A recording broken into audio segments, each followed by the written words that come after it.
Okay, we are going live now. Okay, bye. Going live, David. I'll be with you in any minute now. Okay, let's let me do my ad, play my track, and then we're good to go. World Jam Global Radio. This is Clarity. On Easter Sunday, the 27th of March 2016, World Jam Global Radio presents a night called Back Against the Wall. This is to be held at the Pride of Tottenham, 614 High Road, London, N17 9TA. You will be entertained musically on the night with the sounds of R&B, lovers rock, rare grooves and other genres of music. Your DJs on the night will be DJ Matt from World Jam Global Radio, DJ Romantic CT from Heart of Love Radio, DJ Laro from World Jam Global Radio, DJ Mighty from Vibes FM, and DJ John J.E. from World Jam Global Radio. There will be food available on the night, cooked up especially by the original Panman. So make sure you eat some food and burn off those calories. So bring out your nearest and dearest for a trip down memory lane. Dress code on the night, smart and sophisticated. Doors open 9 p.m. and go until 4 a.m. Tickets priced at £10 in advance, 15 on the door, will be available from the following outlets: worldjamglobal.com, located on the events page. Eventbrite.com, search Back Against the Wall. Booking fees will apply. Or the events hotline 07802 30 24 50. Easter Sunday, 27th of March 2016. Back Against the Wall. Be there or be rare. World Jam Global Radio. This is Clarity.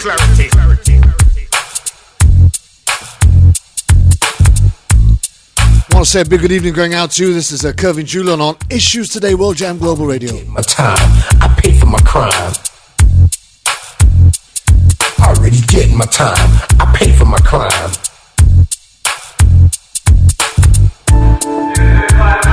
Firstly, I want to deeply apologize for the time change of the show. And secondly, I want to apologize that our guest tonight will not be available. I already did my time, I pay for my crime. Our main guest has had a serious incident. I didn't really care about the system, it was all as a matter of health. It was do or die. I had Suffice to say, an ambulance has been called. too young and foolish to stay in school. And we wait to hear news, and we'll bring you up to date as soon as we have anything further to bring. I was swimming in women But have no fear, over the street. because my sidekick, Life was so Riding Shotgun, is here. changed. The whole game has been rearranged. I'm a change. So although we should have been doing a show on Daryl Kelly and Ronnie Long, Life is too short to spend it all in jail. two men incarcerated for crimes My time, I pay for that there is no evidence to prove that they are guilty of, and everybody who knows anything about anything says they're absolutely innocent. And we were really looking forward to biting into that as our first real chunk of wrongful convictions. already did my time. I pay But that show's going to be postponed and brought to you at a later date. already did my time. I pay for my crime. Have no fear, we will be coming back to that. I was a drug. So in the meantime, myself and Dr. David Remay, we're going to talk about this, we're going to talk about that, we're going to talk about what's going on in America, we're going to talk about what's going on in the UK, we're going to talk about what's going on with us. Now sit back and think it over since I've gotten older.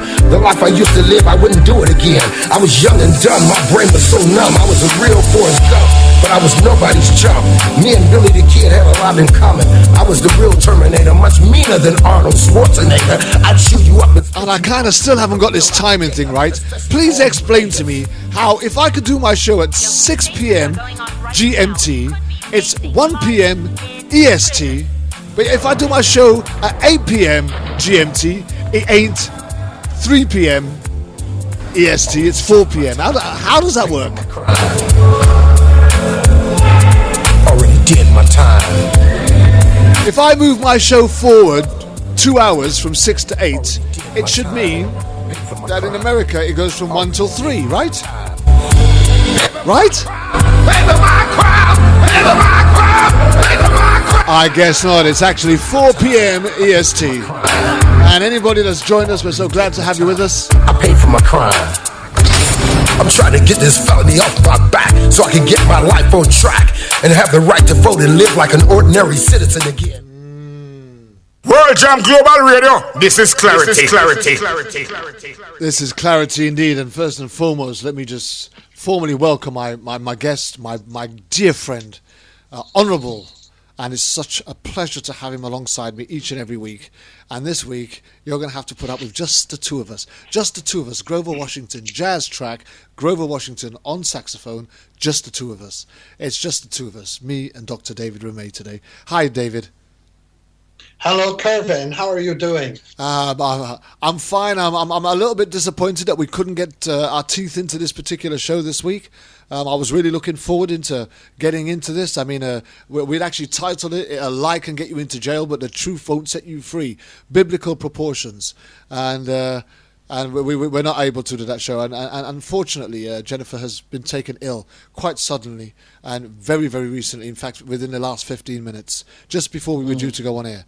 An ambulance has been called, and we our prayers and our thoughts are with her family, and everybody that's close by, and we hope that everything turns out to be as well as it should be. And we look forward to hearing from her. These things happen. We wish her the very best. We hope she comes along, and we'll have her another time. Absolutely. In the meantime, what's going on in America, David? Let me tell you, last weekend we had daylight savings time, and you didn't account for that when you did your change of show.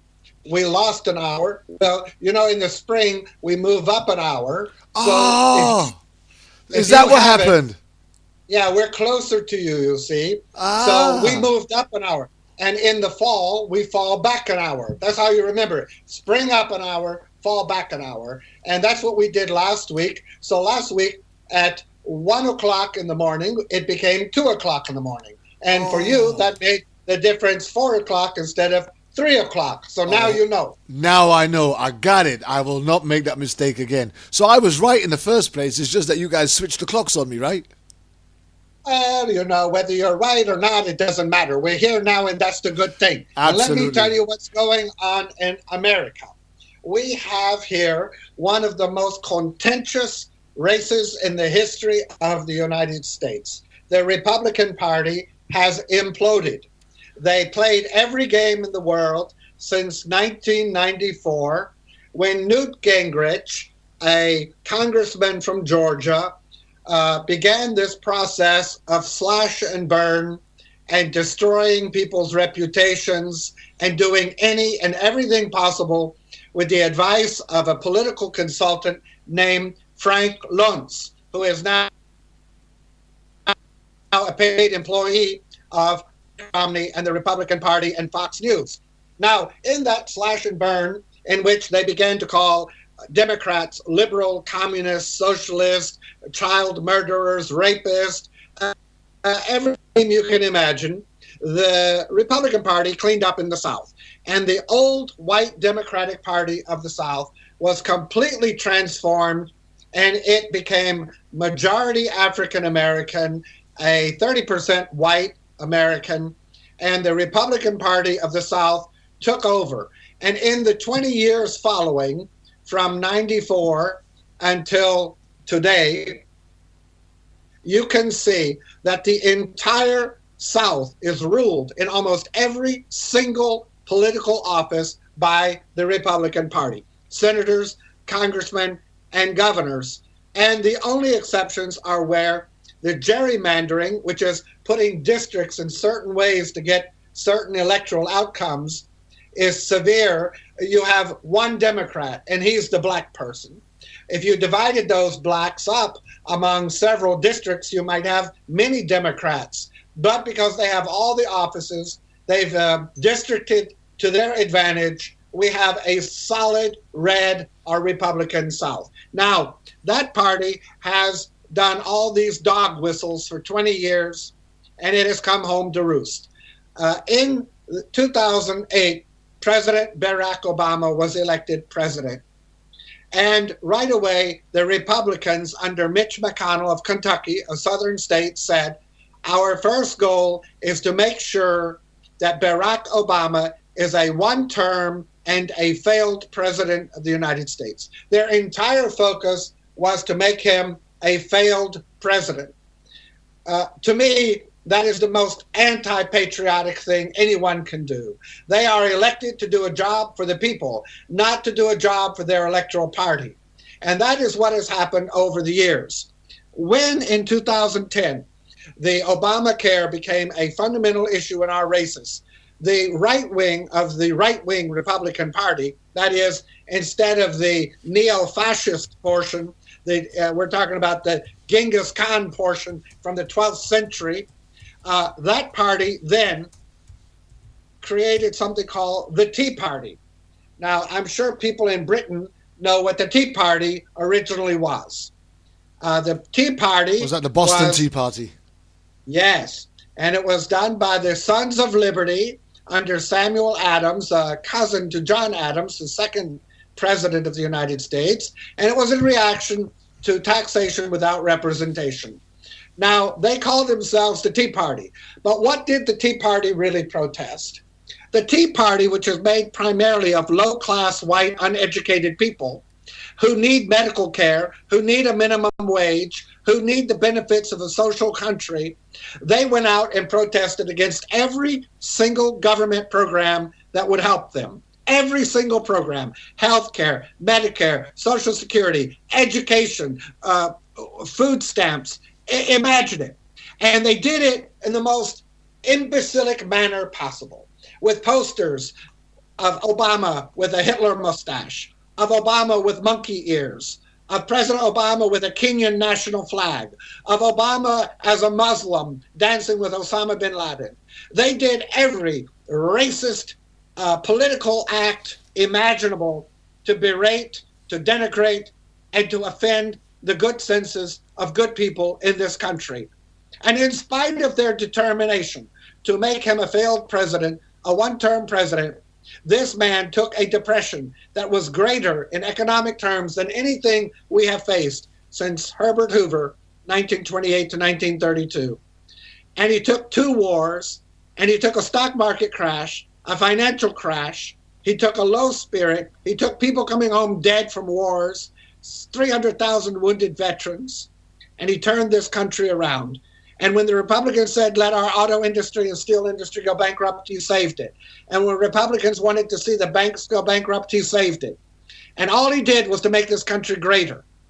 And now the Tea Party, that irascible party full of anger, a choleric nature, has come home to roost. And they have anointed the worst of them all, Donald Trump, the man who questioned President Obama's birth in Hawaii, called him a Muslim, called him a foreigner, called him ineligible to be our president, called him a failure at Columbia University, called him a fake at Harvard University. This man of hate, of venom, and vitriol is now the choice of 3 million more Republicans than all the other Republicans combined for 16 other candidates. And the Republican Party, who raised this snake, took it from the garden, nurtured its venom, made the toxin, are going to have to drink it themselves. And that's where we are with Donald Trump. And that's how we got here. It's quite shocking, actually. There's a couple of comments on a post that I posted about Donald Trump on Facebook, and one of them is a friend of mine, and he says this: Trump is everything I hate in a person. He is an arrogant rich kid who is living off his racist dad's money. Talks tough when he is just a pampered, I won't repeat that word, looks and sounds like a slimy, I won't repeat that word, and to top it off, he is undoing all the good that has been done over the generations with regards to race hatred and turning back the clock to the days of segregation and turning white against black and vice versa. He is just wealthy pond scum. Where are all the mental American assassins when you need them? He is nothing but trouble from America for America. And this guy goes on to say this. Also, all the black people that he seems to hate so much are the reason he is rich, as it was his father who made all the wealth that he now enjoys by taking advantage of the black people of America when he charged them all rent to live in his slum buildings. His father was nothing more than a slum landlord. And that's a very strong opinion. How does that sort of like resonate with you, David? Well, I am like this. When I take on a person politically, I try my best to take my feelings expressed so wonderfully by that man and bring them into a channel whereby we can understand what is going on. And I emote about him in the sense that, yes, he's a billionaire. His father gave him a lot of money. He also made a lot of money. But his money to me is irrelevant. What is relevant to me is that he's been married 3 times. He's bragged about all of his affairs. He is a man who has no moral background, who has no center. He's a man who did not serve his country in the military, and yet he runs around, as I did, and yet he runs around saying he's the greatest defender of veterans. He is a man who's given very little money to charity, and yet he says he's for the poor working people. He is a man who has hired people from foreign countries to do cheap labor, and yet he says he is against foreign workers. He is a man who has married 2 foreign women, and 2 of them, one from Czechoslovakia, and I think the other one was from Russia, or Czechoslovakia also, Ivanka Trump. So this is and yet he's against immigration in America. He wouldn't even have wives if we didn't let people immigrate.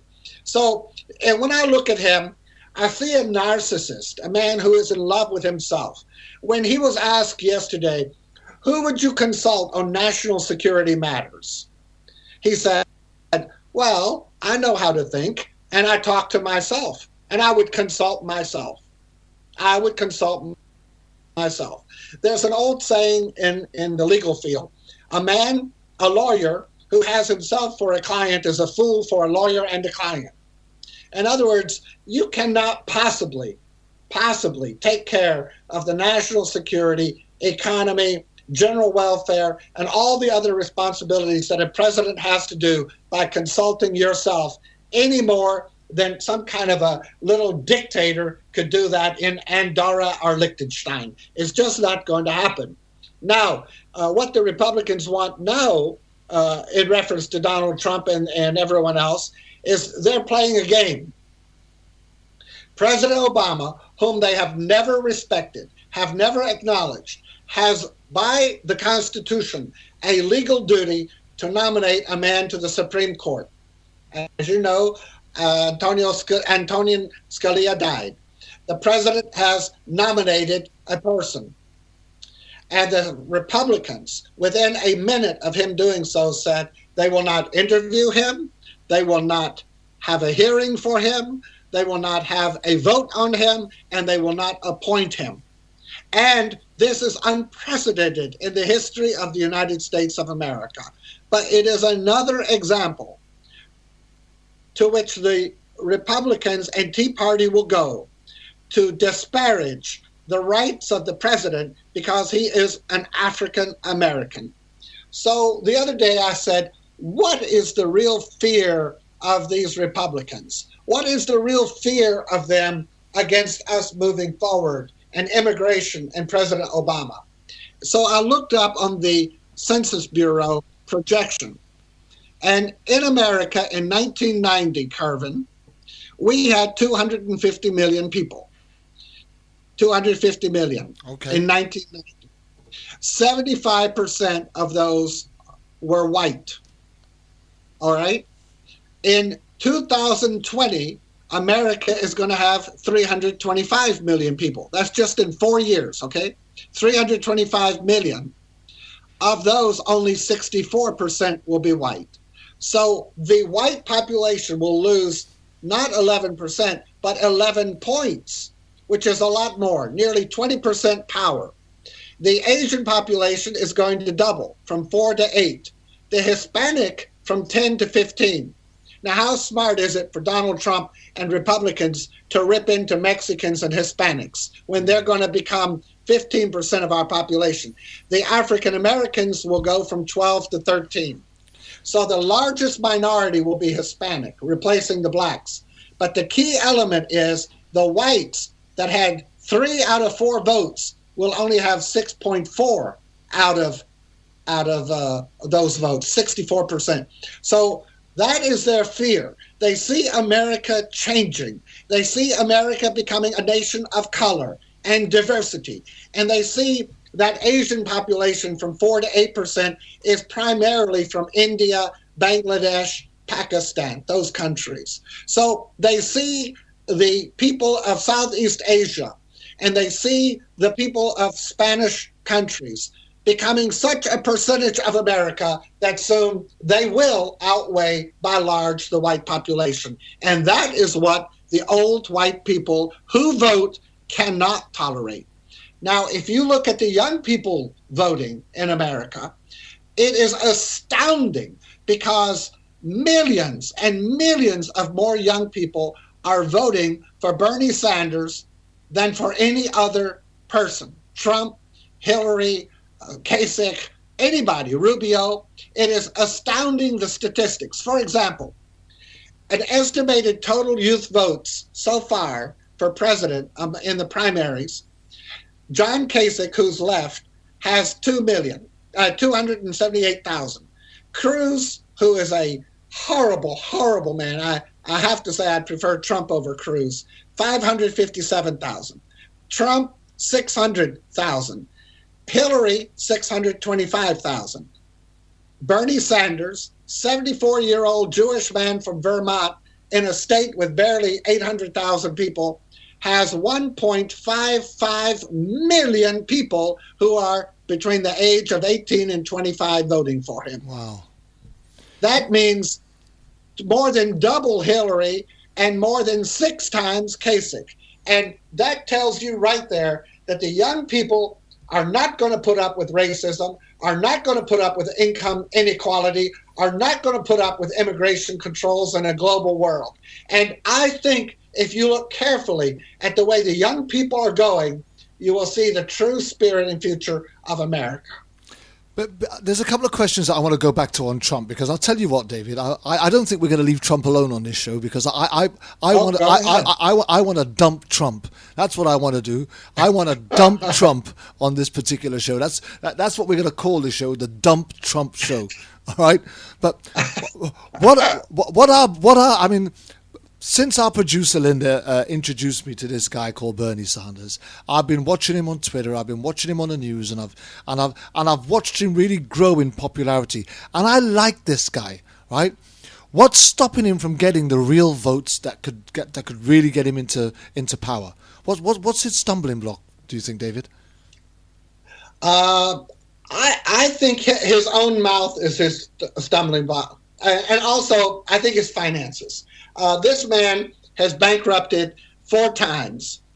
This man has been very cruel to his people around him in ways you can't imagine. He is a hypocrite. He has switched on every issue imaginable. But I think in the end, it's going to be his finances. And the reason I say that is 2 reasons. One, instinct.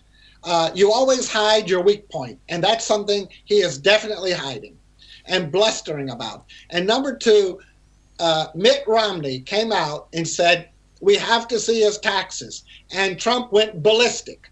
And the Italians have a saying, sempre toccare la blessare, always grab the wound. So if I hit your arm and it's not sore, you don't do anything. If I hit your arm and it's sore, you're going to grab it. And that's what he did. He grabbed his arm. And I think that when it comes out, or if it fails to come out, that he has far less money than he pretends to have. And he has done some shady deals with that money, that with China and other people in Vegas and Atlantic City. I think that, to answer your question, I think in the end, follow the money, and that'll be the end of it. Okay. Let's just supposing that there was any truth in what's just been said about Bernie. We're hearing that they are Donald Trump may stand trial for fraud. He may stand trial for. They're calling for him to stand trial for inciting racist violence at his rallies. There are calls for all sorts of charges of corruption and unlawful behavior from Donald Trump. And Hillary has had a whole plethora of skeletons jumping out of her cupboard over the last 4 or 5 weeks, from what I can recall. And some of hers are of real issues against women in particular, who are coming out with real venom against her for the way that she's treated, and also some of these old video clips of her speaking negatively about the African Americans in her country when she was running alongside her husband, who was president. Now, if all of these people can still stand for election and still have a good run at it, then who's to say that Bernie, with whatever skeletons that he may have, well, you know, who's to say that he can't and he shouldn't be allowed to run the same race that every one of these other crooked guys? And I don't know what. But wait. What skeletons does Bernie have? Bernie's doing great. Bernie doesn't have any skeletons. Bernie doesn't have any skeletons. No, Trump has the skeletons. Okay, well, in that case, then that should mean that Bernie should actually have a clear run while everybody's out sweeping out all of this rubbish. Here's the problem with Bernie. Here's the problem. Kervin, are you there? I'm here, David. I'm going to ship you up. Go on, carry on, David. I'm going to ship you a whole case of WD-40 for your squeaky chair. That wasn't my chair. That was the door. My wife was coming in to tell me she's going to work tonight, and she was just that coming. That door should be on that should be in an Edgar Allan Poe movie or Alfred Hitchcock movie. It gave me the creepy jeebies. Yeah. Now let me tell you the problem with Bernie among the average American. The average American is a schmuck when it comes to religion, and he is Jewish. Worse is he's a Jew who doesn't believe in God. Now, when you put together these Southern Tea Party Republicans, who aren't going to vote for him anyway, they spread up into the Midwest like a cancer, into Michigan, into Wisconsin, into Indiana and Southern Illinois, out into Nebraska, Wyoming, and the Mormon country. And they spread out even in Western Michigan and Pennsylvania. And they're not going to vote for a Jew who doesn't believe in God. And they're not going to vote for a man who had a Soviet Union flag in his office when he was mayor of Burlington. And they're not going to vote for a man who proclaims himself a socialist, even though his socialism is far more conservative than Franklin Roosevelt's. And that's just America. And the Republican Party will take that and use it in a way that is dishonest, unfair, and disreputable.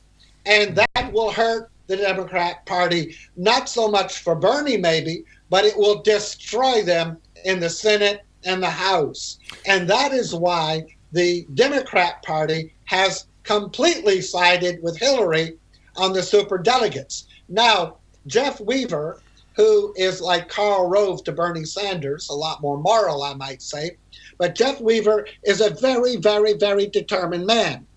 And the problem with Jeff is he thinks that the only thing that matters is the presidency. But it's far more than that. And now he's complaining, and I like Bernie, don't get me wrong, but Jeff is complaining that the superdelegates are for Hillary, and that's unfair. Well, who are the superdelegates? The superdelegates are important Democrat office holders and former office holders. Hillary has been a superdelegate. Bill Clinton is one. Governors are one. Senators are one. Congress members are. State senators are. And you know who else is a superdelegate who has used his superdelegate vote for 30 years? Bernie Sanders. So Bernie never had a problem being a superdelegate until suddenly Hillary got the majority of them. So it's a little bit of hypocrisy there. The fact of the matter is the Democrat Party is not going to get too upset. We're going to give Bernie the opportunity to do what he's doing, which is splendid and stupendous in my opinion, because he has really pushed Hillary to the left, and that's where she needs to be. Because I think also American Democrats like me and others are sick and tired of the Bill Clinton triangulation. We do not believe in triangulation. We want a Democrat nation. We do not want to make deals with the Republicans and people like Newt Gingrich. So I think Bernie is a great man. I think Trump is a schmuck. I think Ted Cruz is the most dangerous man in America, and I would much rather have a buffoon for 4 years like Trump than I would ever have a dangerous fascist like Ted Cruz. That man, you cannot overlook the evil in that man, believe me. Okay, so you're running it down to Ted Cruz and Donald Trump. So let's just move it across to Donald Trump and Bernie Sanders. Who would you have there? If I had who? Bernie Sanders or Donald Trump? Oh, Bernie Sanders by far. I mean, Donald Trump. So let me ask you this question then, David.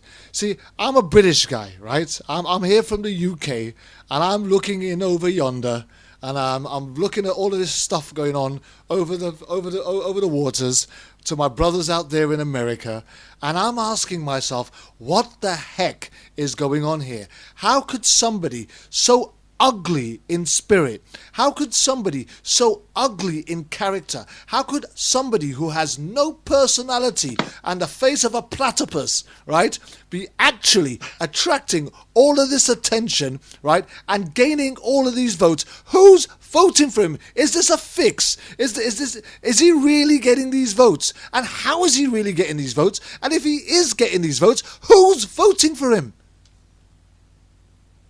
Well, you have to remember who is voting for for Donald Trump. It's a well-known fact who is voting for him. Angry white men and women who have put aside their evangelical Republican leanings for a man who will address the situation of losing jobs by expatriation, outsourcing. He has addressed jobs and immigration, and he has addressed racism. And in other words, he wants racism. The white man is going to lead. And who is attracted to him? Uneducated, working class people are retired white people who were working class people. But it's a known fact, and he said it himself, he loves his uneducated voters. The great majority of people who vote for him never attended college a day in their life, and I'd say 35% never finished high school. And if you look at the ones who voted for Rubio and Bush, they were the educated white-collar Republicans who are finance and Chamber of Commerce people. So Donald Trump's not winning anybody on Wall Street. He's not winning anybody in the finance industry. He's not winning any white-collar Republicans. It's the angry white people all over America who hate immigration and want to keep America white. And when they say keep America great again, that's really meaning keep America white. And when they say take America back... And we get that as a clear message. And so I suppose what I'm really thinking is, as an American patriot as you are, somebody who fought for your country, put your life on the line, what kind of America do you think Donald Trump will give you? I think he would give us a disaster, an absolute disaster. First of all, he's not going to be president, so that's hypothetical. He's not going to be president. I mean, I've got another question to come after that, so I need you to answer this one. Let's just suppose the unexpected, the unbelievable, the impossible happened, and Donald Trump got into the White House. What sort of America do you think he's going to deliver for you? Oh, I think we would have an America that is unsure of itself financially. We'd have a military that would be at a loss because there'd be no serious advice coming from the White House. We would have fights. Almost. Did you see the riot in Chicago? Yes, I did. I think that would be all over the country, but instead of being in political rallies, it would be in office buildings of the government in Washington, D.C. I think there would be riots. I think there would be assassinations. I think there would be a Congress that is absolutely deadlocked. I think that the foreign countries that we deal with would go berserk. They wouldn't know how to react to this president.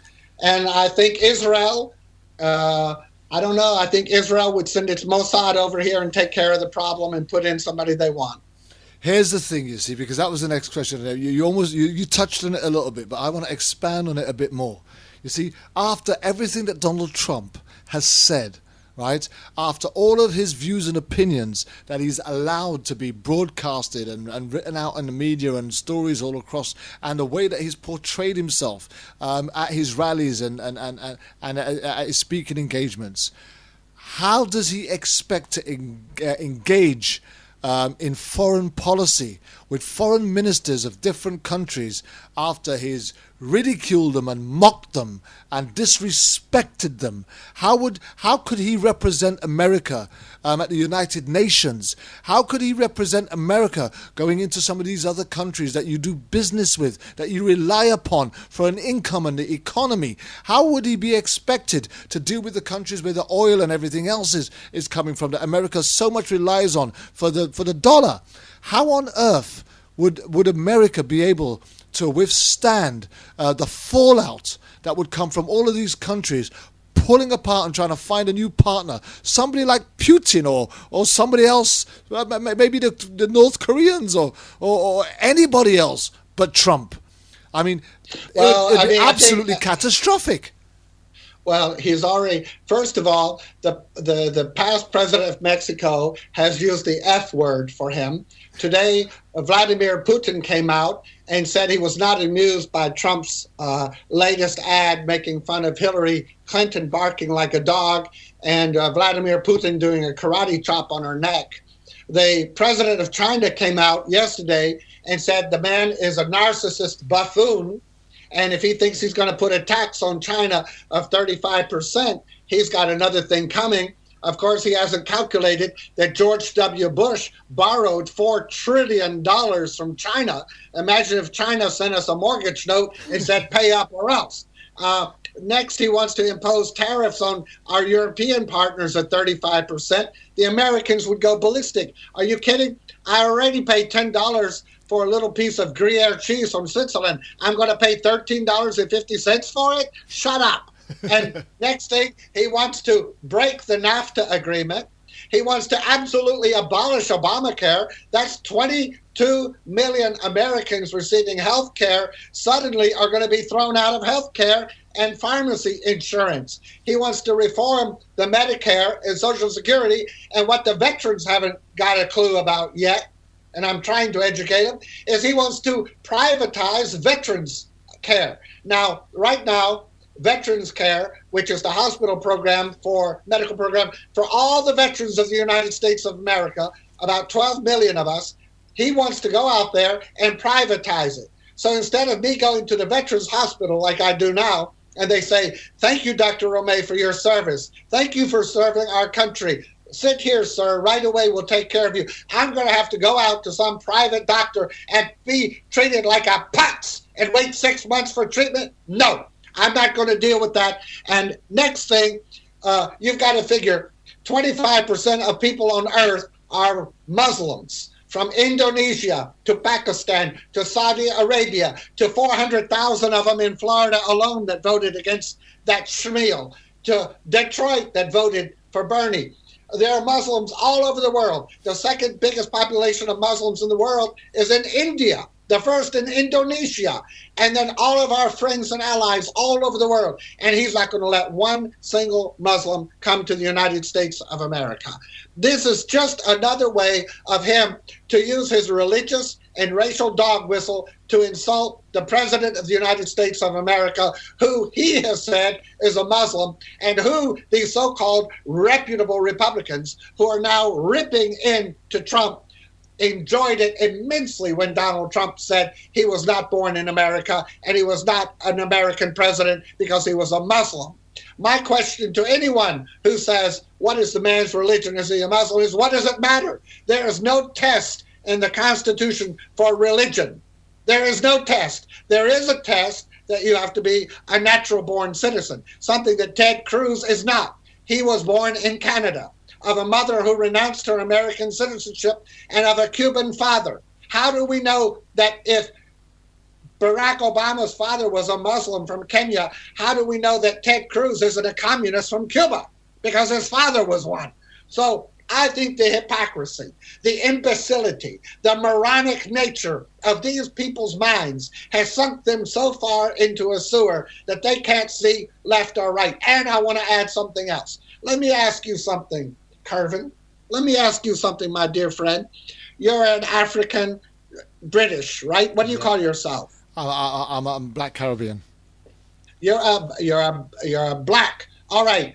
Now, how would you be if you're going to have a family reunion, right?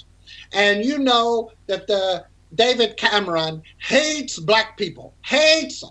And if they're from Santa Lucia, oh, it's even worse. Turn them into paprika and sprinkle them on rotten potatoes. All right. Now, are you going to invite David Cameron to come and speak to your family to share his ideas with you? Not on your Nelly. I mean, what? Don't you want to be fair? Don't you want to be open-minded? I am. Hell no. I'm not that open-minded. He wouldn't. He wouldn't even get on my drive. That's like saying, I want to test how sharp my knife is. I think I'll try it on my own neck. It'd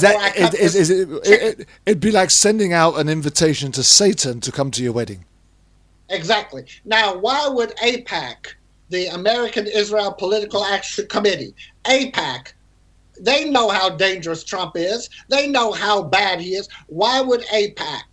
Why would they? You know one of the saddest things in life, David, is that we've come to learn is that there are some people that will do almost anything for money. But why would they invite him to speak to their group on Monday? And knowing that 40% are going to walk out minimum. What does Donald Trump have to say to Jewish Americans? Now, frankly, he probably has got nothing to say, but he's probably giving somebody a backhander. Well, let me tell you something. I don't care what he says, and I hope he blows AIPAC up, because AIPAC is one of the worst things in the country for Israel and for America. AIPAC serves AIPAC.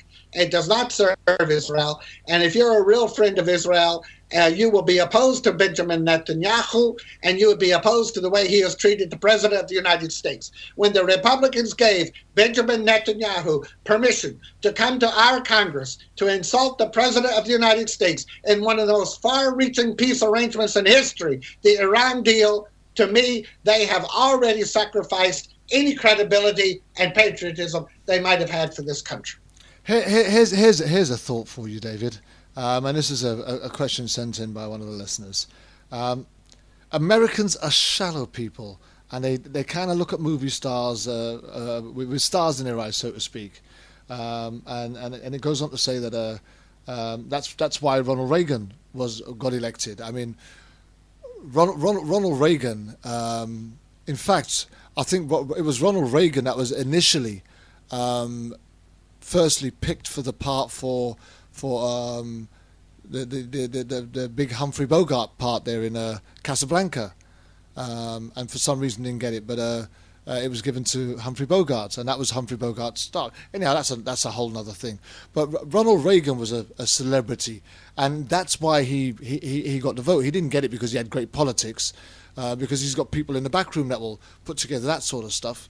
How much of what comes out of Donald Trump's mouth do you think are actually his words, or the team that he has around him putting these things together for him in order for him to make himself sound as outrageous as possible? Because he is a known personality.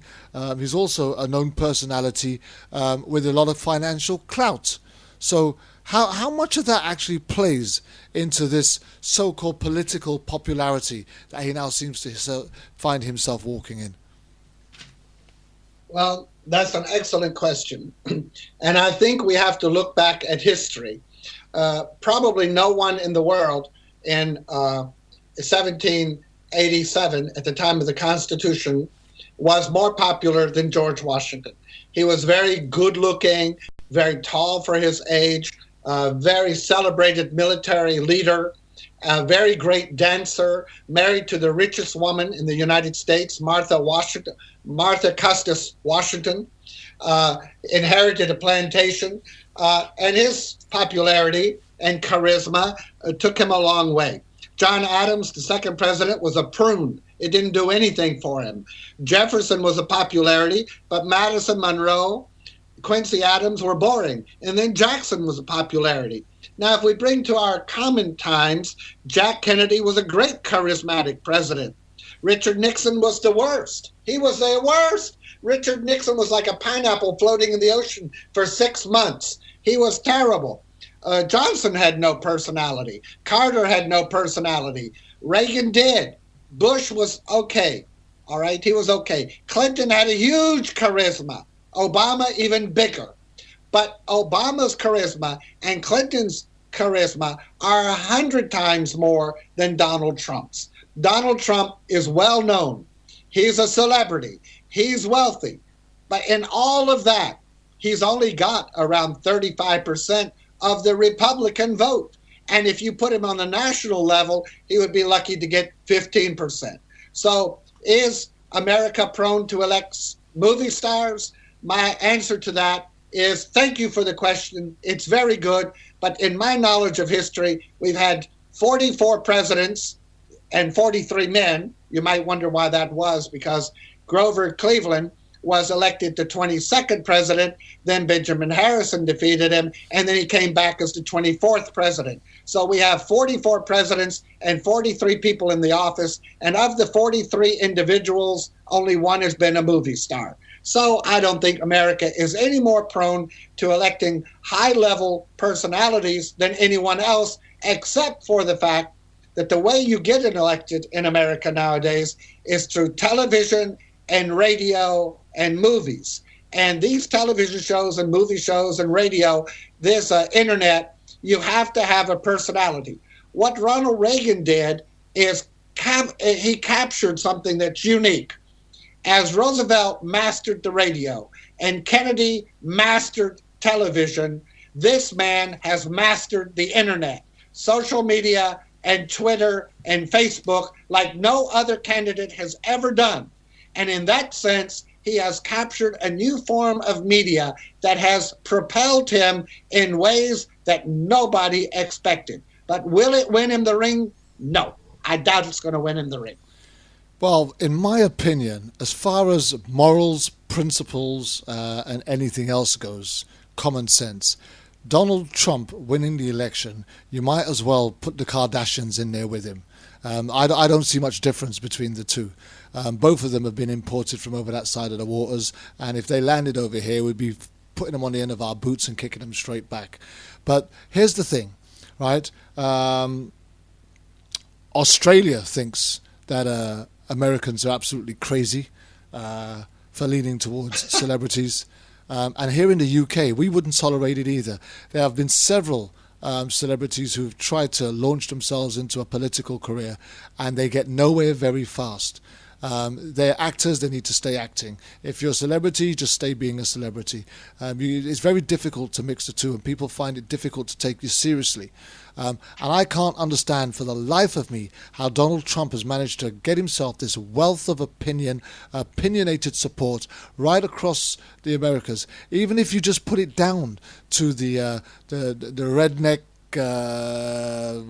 uneducated, working class, non-working class, used to be working class mentality, I still cannot for the life of me understand how anybody can actually take this buffoon seriously as a president of the United States of America, the linchpin of the world, the cornerstone of the world, so to speak, the one that everybody looks to in times of trouble and in times of adversity, in times of profit, in times for hope, for guidance. When there's anything going on in the world, well, everybody tends to look to America. Could you imagine the person that they were sitting on the other end of that table being Donald Trump?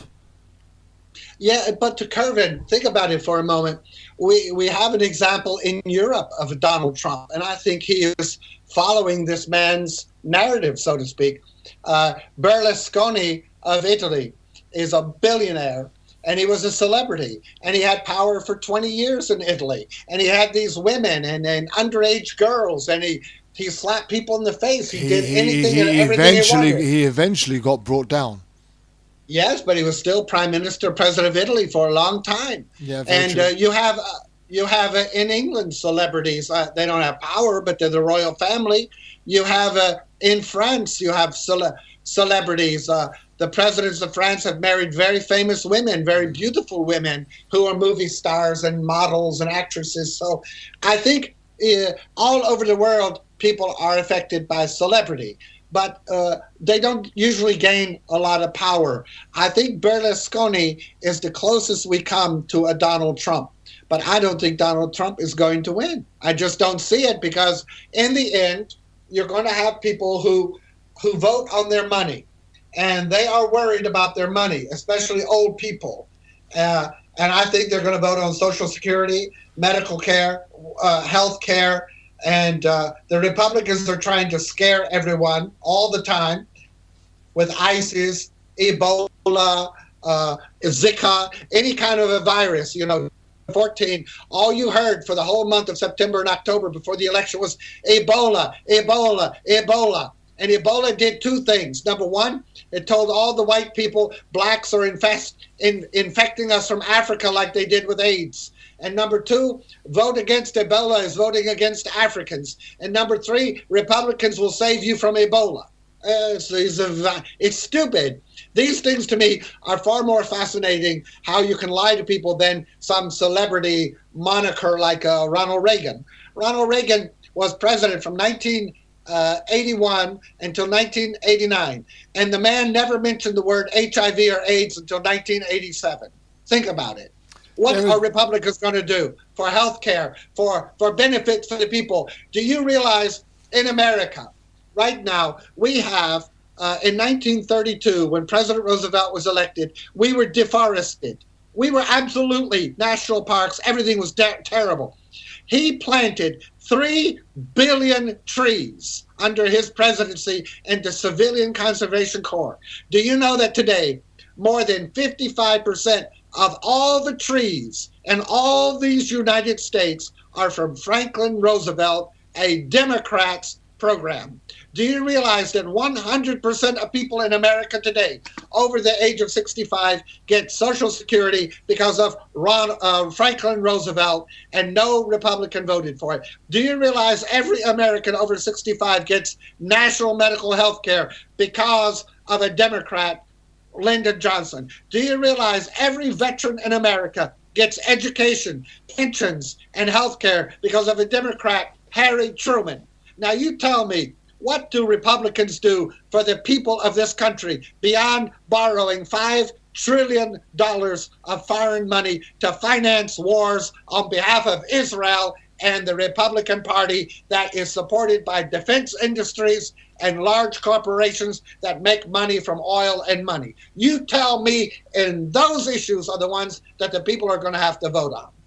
And that's very true. And I suppose the question that I was going to ask thereafter, which you've got into quite a bit, is when it comes to the real issues that matter to the people of America, jobs, the economy, its armed forces, unemployment. I think I've said that. Healthcare, which you've already gone into a bit. Has Donald Trump got any policies that can entice or excite the American people? Linda, our producer, just sent me a message, and she mentioned that Berlusconi is an Italian media tycoon. Of course he is, and he's a celebrity. But she said something very clever. She said, the American people who vote for Trump think they are going to become rich because of him. He's rich, and he's going to make them rich. Well, that's like Michael Jordan going to a local high school and giving you a 1-hour seminar, and then suddenly you're going to become an NBA hero. It doesn't work that way. Absolutely not. First of all, Donald Trump was born rich. And if you're born rich, you got a far better opportunity to become richer. And if your father's a Harvard professor, you're probably going to go to an Ivy League. If your father's a janitor in Nebraska, you're probably never going to see the indoor of a college. So how you're born, where you're born, and to whom you're born matters in this country and every country on earth. The difference is it wasn't supposed to matter in America. Opportunities were supposed to be fair in America. until the Republican Party created something called charter schools, which was the new method of segregating whites from blacks, rich from poor, and absolutely making the education system in this country unequal in every aspect that you can imagine. Now, for people who vote for Republicans and don't want to have inheritance tax on billionaires, and who want to lower taxes on people like Mitt Romney, and who don't want to have health care and education for themselves, and don't want women to have the right over their own bodies, and don't want to allow you to marry who you want to marry, those people have this fantasy that they're going to go to Las Vegas and win $100 million, or they're going to buy a lottery ticket at the local grocery store and win $5 billion. They're no more likely to win the lottery or in Vegas than they are to win under this man, Donald Trump.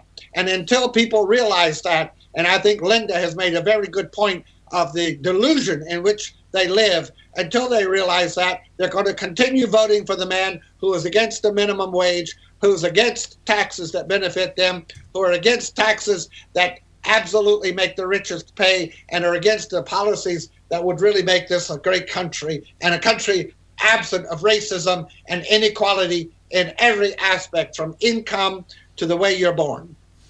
Okay, so in summary, because I'm not sure whether we're going to go into the second hour or not. If we're going to go into the second hour, we'll work on that one.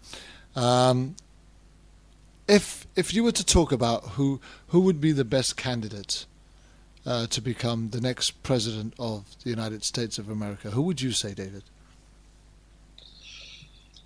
Well, I think that Donald Trump is going to win the Republican nomination unless the Republican Party pulls some tricks at the convention in Cleveland and strips them of it.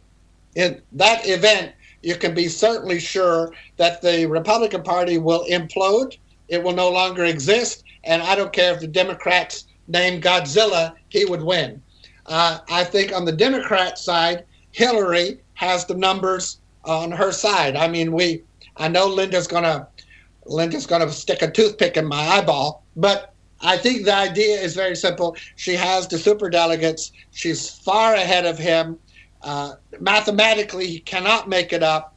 I admire him for staying in. He's doing some good things, Elizabeth Warren and him both. But in the end, it's going to be Hillary Clinton. It's hers. Obama has already said it's hers, and the African Americans are with her 85 to 90%. Everywhere she goes, she wins their vote. The women are with her, and in the end, she's a solid, safe choice. And I think she'll be the nominee. And if the Republicans go as I predicted, and Hillary gets it as I predicted, I think on January 20, 2017, it'll be the first woman president in the history of the United States of America. Well, here's the thing. If the United Kingdom could vote, I think most of them would vote for Bernie Sanders. How can you say that, Kervin, when they just overwhelmingly elected David Cameron? Well, David Cameron's no Bernie Sanders, I'll tell you that. But anyhow, David... last year you guys elected David Cameron. How could that even be? Yeah, I think they'd still go for Bernie Sanders if they could vote for I'll tell you what. If the people of Britain would vote for Bernie Sanders, I would take you to the Ritz on Piccadilly and buy you some tea with cucumber biscuits. You know, I've got to agree that Bernie Sanders, for me, would make a far better president. I think he's far more down to earth, and I think he's... I love Bernie. But remember, the president is 1/3 of the government. Yeah. He is 1/3. You got Congress and you have the judiciary. And right now, Congress is overtaking the judiciary as well. And we need a president who will come in and slap that Congress silly. If they don't want to do their jobs, run them out. That's the way I look at it. Well, David, we're going to celebrate President Hillary Clinton, and let's hope that Bernie Sanders is given a very, very important role. And I can even imagine Hillary picking Bernie for vice president, although I think that she's going to choose this very bright young man named Castro from San Antonio. He and his brother is a twin. They're twins, and they went to Harvard. They're very, very, very bright, One was the mayor of San Antonio, one's a congressman, one's in the cabinet now of the president. And I think she's going to choose him because, as I said, the Hispanics are making up 15% of the American vote. And you're not going to become president of the United States without a Hispanic on that ticket in the future. Mark my word. Well, David, this has been an hour of Dump Trump. I'm hoping that we've said enough, we've brought forward enough that anybody listening will realise this is the Dump Trump moment. It's the Dump Trump show, and we have well and truly dumped Trump tonight. Well, let's give all the Trumps their lumps. And that's just before they take a dump. Right. Yeah, oh gosh, and get mumps and go to the hospital. Absolutely. David, it's been an absolute pleasure talking to you tonight. I look forward to... We're going to Palestine next week, by the way. We are? Is that what we're doing next week? That's what we're doing next week, my friend. We're going to Palestine. I'm yet to be updated. Our wonderful producer, Linda, is getting it all sorted out. And we will... Is she getting Matt, our good friend Matt? I'm not sure who we've got for next week. I really wish I had that up front, but I haven't got it yet. But hopefully we should have all of that information by tomorrow or Monday at the latest. But everybody, that's great. If they keep their ears peeled, we're going to Palestine next week, and we've not been there for a while. There's a lot of stuff going on out there at the moment that we need to update some people on. It's been a pleasure talking to you again, David. And I'm really so glad that we've... First, let me just say, I do want to say a big thank you to Sharon and Ninjet, who carried the show for 2 months while Linda was not well. And they didn't just carry the show, they put in a lot of hard work, and I'd like to thank them for that. But I'm also so glad that we've got Linda back now, and it's the old team back together again. It's been a long time in the waiting, and here we are, me, you and Linda, back together again. That was a Roberta Flack, wasn't it? See, I'll tell you... She's our super Linda, and I love her dearly, and I love when she calls me because she has that wonderful Southern accent. She goes, hello, David. This is Linda from Atlanta. Would y'all like to come on my porch and have some mint julep tea? Oh, David, she really is going to use a little toothpick to poke out your eyes. She's going to cut off my... Well, listen, again, I just want to thank Linda for the time and effort that she's put in for the time being, and we look forward to the show next week. And David, I just want to thank you once again for sharing this hour with me. Once again, I just want to announce that the schedule for the show was changed dramatically just before we went live on air, as our main guest was taken ill. An ambulance has been called out. We have yet to hear any feedback as to that, but as soon as we do hear anything, we will let you know via our Issues Today Twitter feed or our Issues Today Facebook page.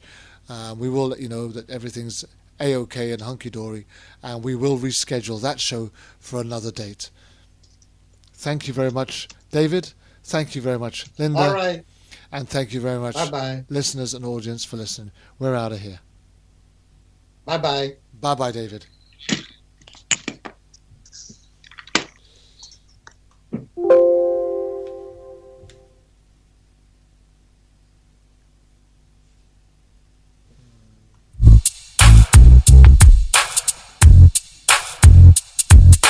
Did my time, I paid for my crime. Already did my time, I paid for my crime.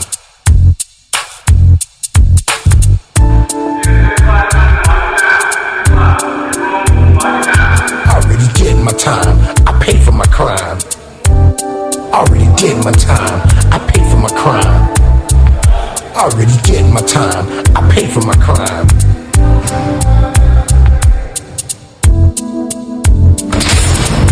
In the day, I didn't really care about the system. It was all about survival.